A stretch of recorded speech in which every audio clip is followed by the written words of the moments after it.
we will definitely share this with all of you guys as well. So in the able accounts, we all starting to hear a lot more about able accounts, especially if you have a family member who is special, a child who has special needs. I think this is a very special topic as we hear so much about able accounts and how this could be definitely be a tool that all of us could have access to. But before I get started, I always want you guys to know is like, hey, who is the speaker? What does he actually know about it? So I just want to give you guys a little bit about my background before I really dive into able accounts. And as well, there'll be a time for questions and answers.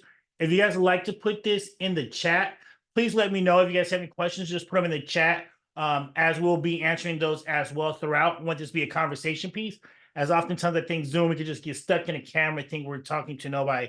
So definitely want to do that. So just give you guys a little background about myself, who I am. So I always say life and our life decisions are all based off the experiences that we have. Some are positive, some are more negative in our life experiences. But we don't make the right, but oftentimes based off our knowledge and oftentimes even our ignorance, those can be financial pitfalls and strategies based off the ignorance that we have about it. So I think that's one of the important things about being on these type of educational talks and what's really going on. So I was just talking about my first tragedy in life. My first tragedy is, unfortunately, my dad got diagnosed when I was lung cancer, was in third grade. And then unfortunately, a week before I started seventh grade, he passed away from it. And because of that lung cancer, my family had to go through tragedy just like it. My parents divorced when I was 6 months old. My mother had to take care of me and my brother, as my dad only left about $10,000 worth of life insurance. So every morning I grew up in Antioch. My mother wake up at 4, leave the house by 5 to get to work at 7, rush back to take me and my brother to football practice, put food on the table, and make sure you take care of me and my brother and check our homework. And so one thing I learned through that tragedy is I think every instance of our life we could really learn from the experiences. It's just the power of hard work and the work ethic that we can have in our lives. Okay. So my next tragedy in my family was You're not mute, right? Hey. You're not mute, right? Yeah. It was in 2008.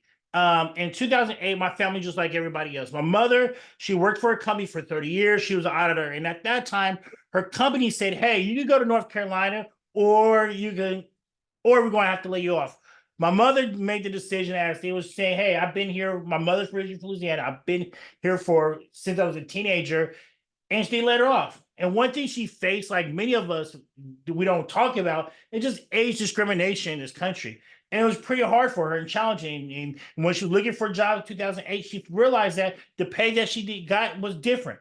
And at that moment in time, I decided to open up a year later my company, Matthews Financial Insurance Solutions, as I wanted to make sure that I impact people who, just like my mother, who worked hard, who saved well, thought they were doing the right things in life, then the snap of a finger thing happened. And all those tragedies happened. It really just gave me a new perspective on things. And it happened to many of us in 2008. So I understand things are a matter of economics during that period of time. My mother thought she was going to retire at 65. Instead, she was retired at 57 years old. I also realized that cash was king, right? My mother just had tons of money in her 401k plan, but she didn't realize that she was going to be retired earlier than expected, 7 years later. And then she needed cash because she still had her mortgage to pay and everything else. And the third thing was the future was not dictated towards her. We make plans, we make goals, and we make dreams oftentimes, and things out of left field comes towards us in life. And then we all have been faced with that situation.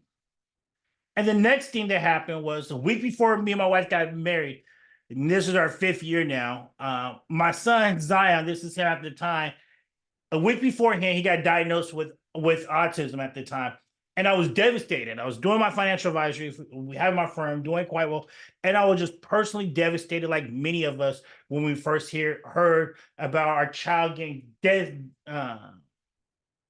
diagnosed with a special needs. We wasn't sure how this going to affect him and impact our lives. So I really got dig deep, really got consumed on how to help making sure that this gentleman right here could be having a self-sufficient life. And that's what my mission is, to help as many people financially as I can, by doing educational pieces like this tonight. So let's really dig in on what is an ABLE account. So what an ABLE account stands for is the achieving a better life experience. This is a relatively new, actually, really historically is new. Only been around now. This is the 10th year anniversary of ABLE accounts. What ABLE accounts allows us to pretty much do, allows us to put money in for our kiddos, for our kids, our grandkids, or our loved one into account where the money grows tax deferred, the money grows, and they can put out for tax free for any other qualifying disability expenses. It is mimic and copy like a 529 plan. So if you guys have any other children who have a 529 plan, it's a mere copy of that. It's just now in the special needs space. Okay.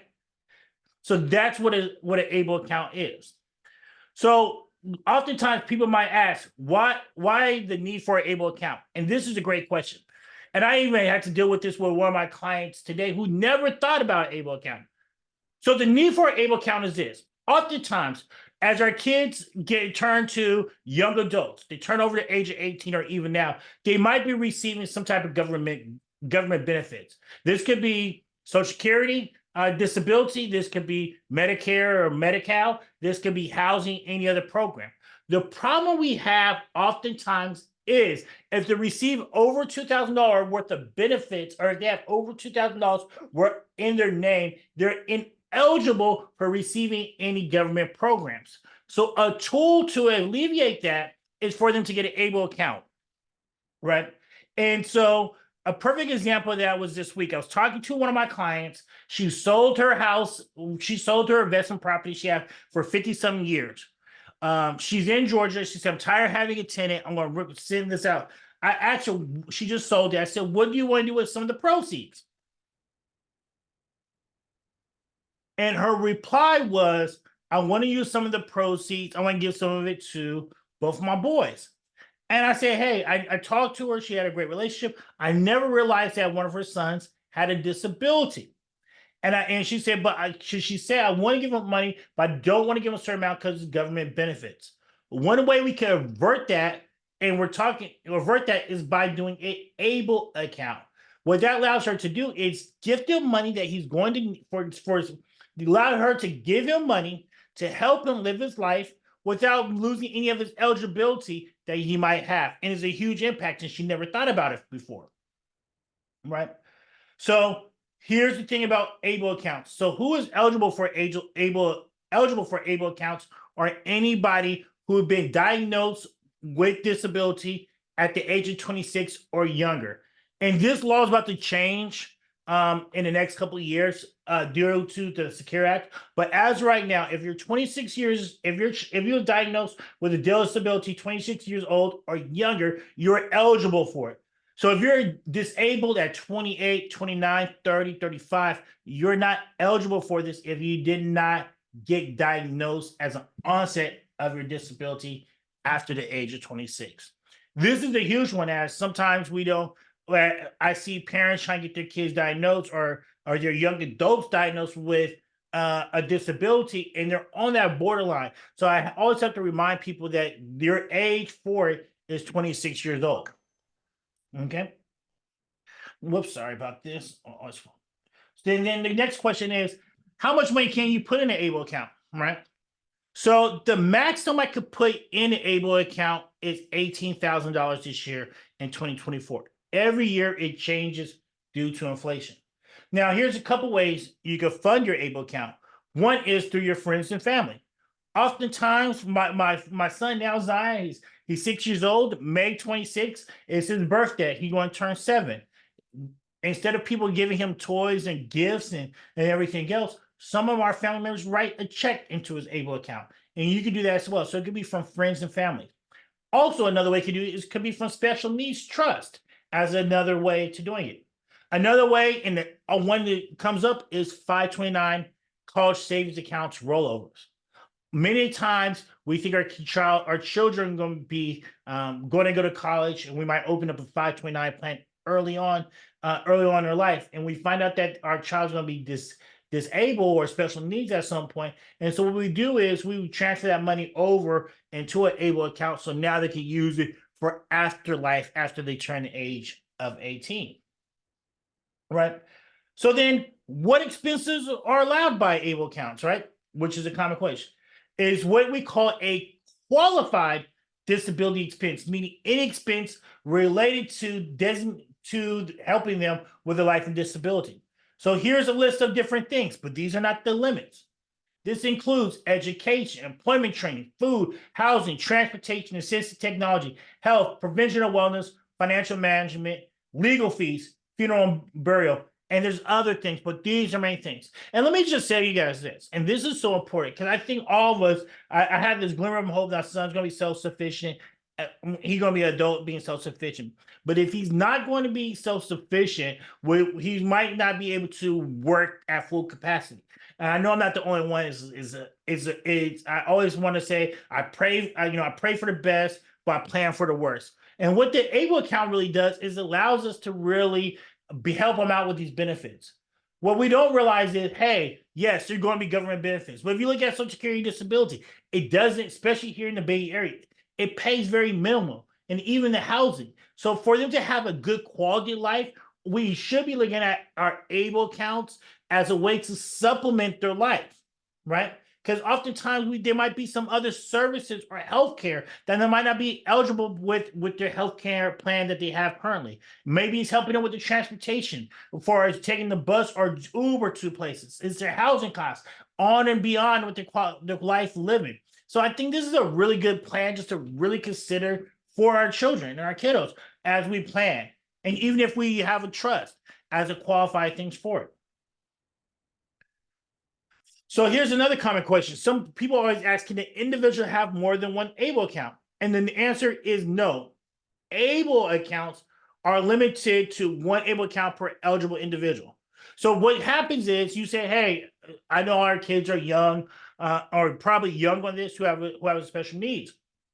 And so we have this able account. We have them as a designated beneficiary, and then they'll eventually be the owner of it after become what we consider adult, unless we file conservatorship after the age of 18 for them. But they can only be one account. So if you're divorced with your spouse, one person might have it, the other person, if the husband, you guys divorced, I should say, if one person opens the account, it should be only for that one, just for your child. It cannot be two able accounts. It's just one account for them, which is highly important. I think we have so many blended families, divorces, grandparents want to help out, and everybody wants to have try to have all the different accounts, but it could be only one account, but everybody can contribute to this one account, right? So then the next thing is, how do I actually open this account? So how able accounts work is you can't just go to the bank, you can't go to Chase, you can't go to Wells Fargo, you can't go to Merrill Lynch or Charles Schwab and just open an account. What able accounts are, there are government ran programs, and each state, there's only a few that don't have their own able accounts. Now, the great thing about it is certain states allow non-residents to open up accounts in their state compared to others. So a good thing is you go to able program websites, log in, register, and open up an account for them. And what you want to look at and compare to when you look at these accounts and when choosing them is, one is, do they allow out-of-state residents? Some states say if you live here, you get it here, and nobody in other states, which is a huge thing if you're considering other states.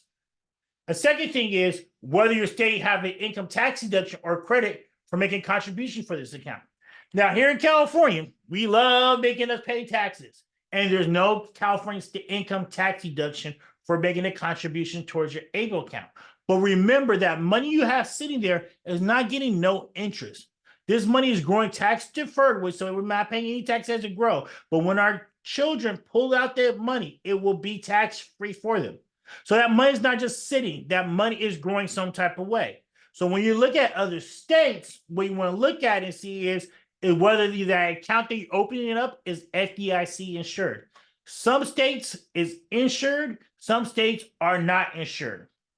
Also, another thing we want to consider, whether it's a set fee to maintain the account and how much it is. Some states say, hey, just write a check, open up an account with $25. There it is. And that's it. So what you want to do is see how much it costs to open up that account and what set fees that state has for their programs. Okay. And which is a huge thing when we look at fees. Another thing is whether you can roll your ABLE account over to another ABLE account. More and more states we're seeing allow you to open up ABLE accounts from one state to another. So you can roll over that California ABLE account to a Maryland one, to a Virginia one. So it allow you to do that. Another thing I don't have on here is you're able, what are the investment options?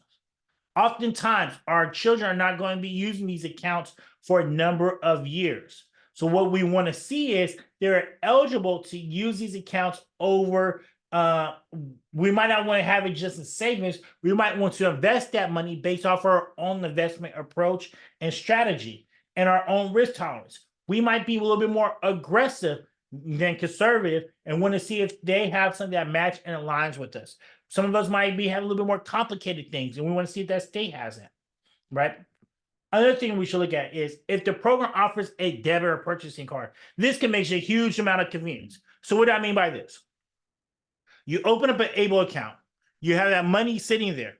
In that ABLE account, what you could do is some states will give you a debit card.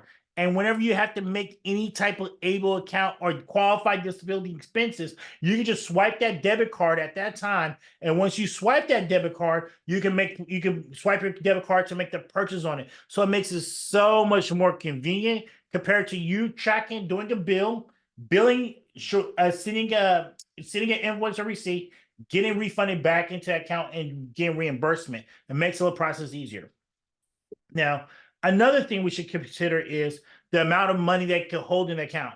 So the state ABLE limits are from $235,000 to $500,000, right? So give you guys a heads up. I forgot to mention this earlier. So with ABLE accounts, you could keep up to $100,000. Anything above that in your ABLE account can hurt you with your Social Security income or your SSI income. But for other government programs, that limit can be higher. So here in California, you can actually be on Medi-Cal, and the number is about 400,000. You can have that account, and anything above that, then you're ineligible. So certain state limits might be 235,000 compared to 500,000. So that's something we should consider. I see you have a question here. No, I just had a reaction of saying that yes, that's a good thing. I just put the heart. Somebody just asked, the max amount that a family can contribute to the account is only $18,000. Yes, that's for this year. So remember, that's $18,000 a year. It's not a one-time only. That's just $18,000 for this year. So every year you can make a contribution, right? So I have a birthday party for my son in May. People make a contribution. Down the road, I'll make another contribution. But the max contribution for 2024 is just at $18,000. And then next year it will go up with inflation.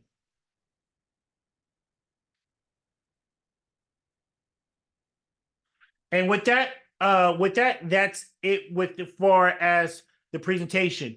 Now open up this to any questions. If you guys have any questions, please let me know if you guys have any questions regarding ABLE accounts or anything else.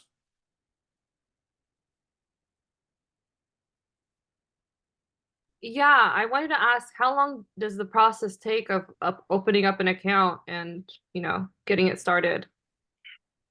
It's so easy and simple. Depends on the state, but a lot of them are just so easy to do. You just go on just like any other checking account that you open up. Then you go in there, you show that your child is eligible for it. And then with usually just a document, most states just ask for a simple document. And for instance, in California, just $25, and then you have your account opened up. And to access the funds and everything's online?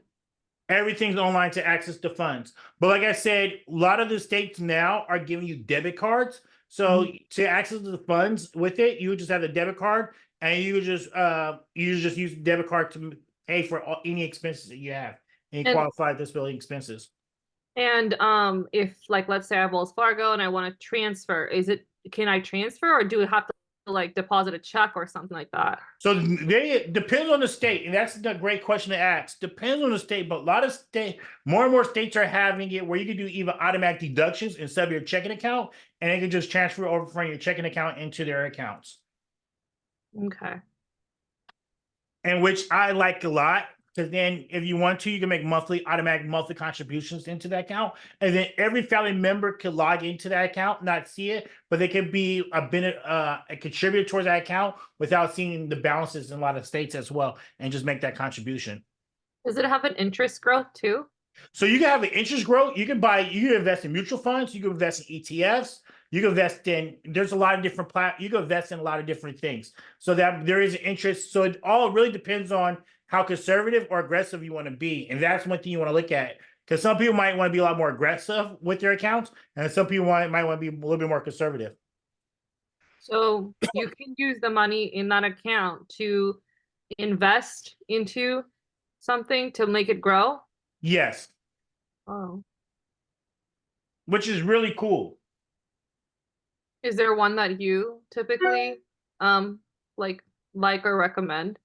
I would tell people, great question. So I like, if you want to stay within the state, you could do California, but there's a couple, but if you go to National Resource Center as well, you can actually do a comparison.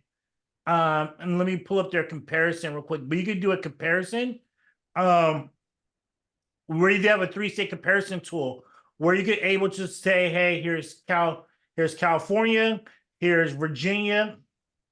Can you send a link to that website? Yep, I put it right in the text right now as well. And then here's Washington. And I'm about to show you guys an example of how it will look like. So you guys have to know, and I'll also put that in the link for you. Thank you. Yeah. So everybody, they allow you to look at their, boom.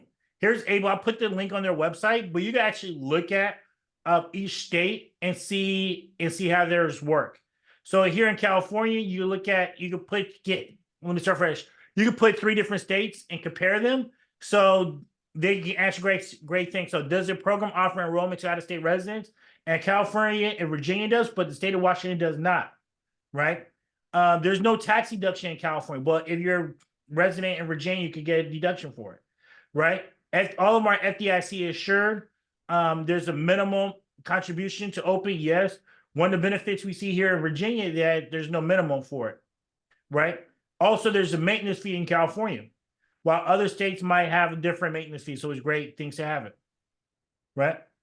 And then they have minimum contributions. So this is a great way to look at it. I'm about to put it in the chat as well, so you guys could definitely look at it and compare.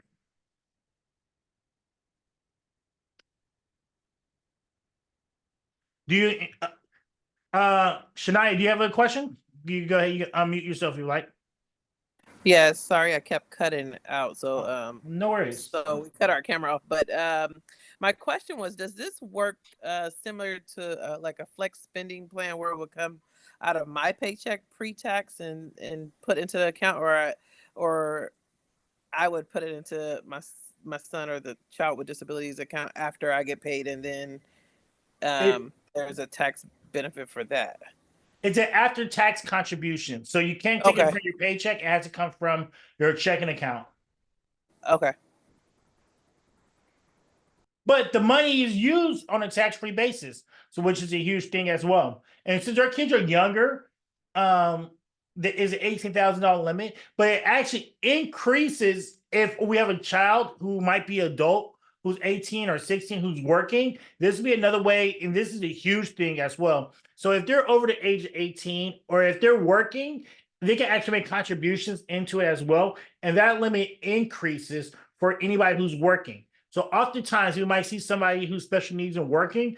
And the problem, I hate this law. I'm about to be frank and blunt. One thing I hate about this is BS, I think, straight to the point, is oftentimes if you're disabled, if you're special needs and you're working, you lose your benefits if you make a certain amount of income. So that's why a lot of people who are special needs or disabled is not working, because you lose your benefits. Is not worthwhile. One way to minimize that is you actually can make a bigger contribution into this ABLE account if you're working, you could contribute towards it to pay for more expenses. So if you get paid, you put the money in there and take out expenses. There's a higher limit for that situation as well, right? Another thing I would say is a able count should not be the end all be all in your special needs planning. You should still be considering, especially with the limits, your special needs trust. You should still be considering a special needs trust and also your letter intent as well during the planning process. Thank you. You're welcome.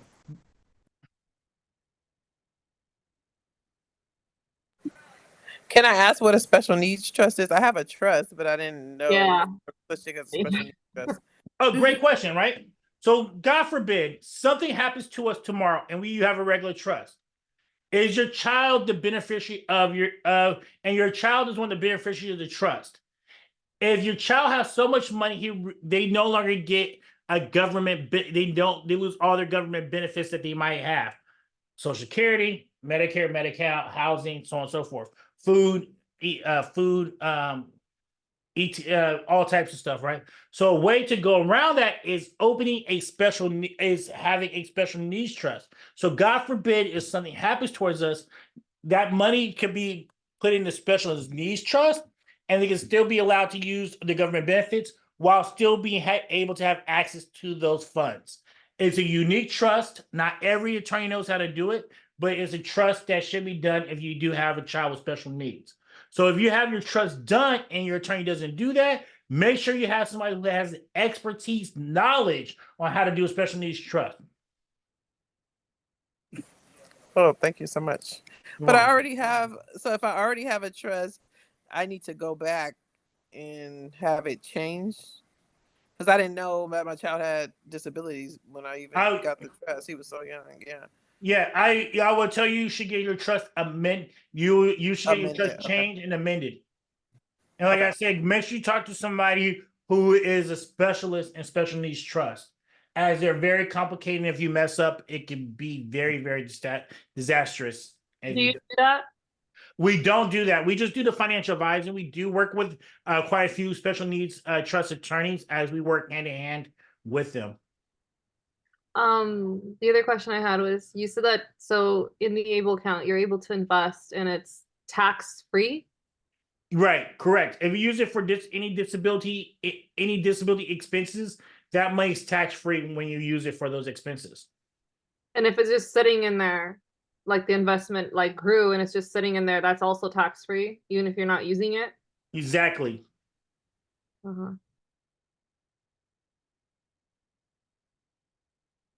So here's an example. If we own a home, why the special needs trust come in and become handy is, let's say we have our home. We want our kids to have the home.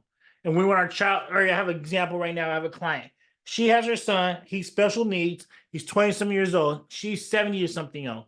If something happens towards her, she wants her son to continue to live in the home.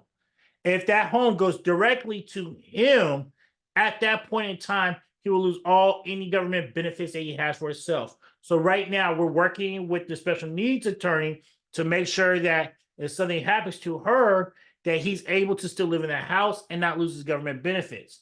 At the same time, we're using some of her funds to make sure we have an able account and other funds that he be able to access to pay for the gardener, the housekeeper, the maintenance out of the house, because she still wants him to live there as well. So that'd be an example for you guys. Thank you. That was a good example.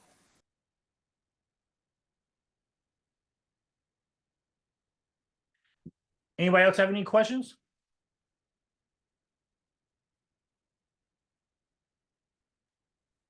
If you guys don't have any questions, let me give you guys my contact information as well. Here's our contact information. If you guys should have made this a little bit bigger. If you guys have any questions, you guys always get emails at 510-229-7608. You guys can also email us at info@mfis.biz as well. And I'll be here for a few more minutes. If you guys want to have any additional questions, I'd love to answer those as well. You guys probably see my son there. See my son's put my youngest, my 2-year-old, my 6-year-old there all the time, as they seem like they just live there. At a certain point, we should have a cot for them. But I'm definitely excited about Spirited Playlist, how much they have helped my family so much during this period of time. And I also put my phone number in the chat as well if you guys have any questions.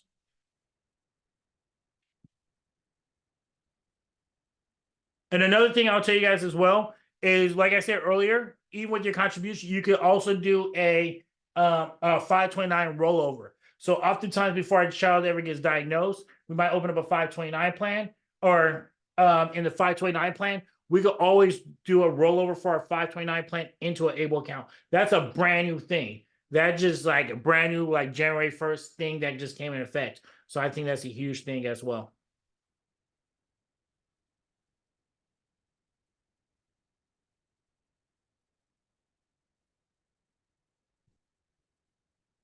Any last questions?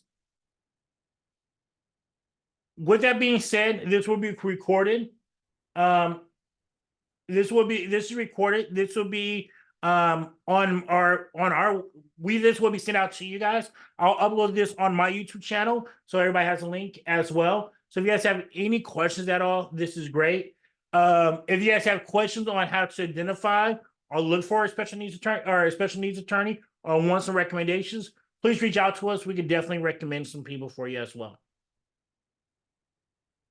And also, and then making sure that it's properly funded, as well as the thing that we also should consider.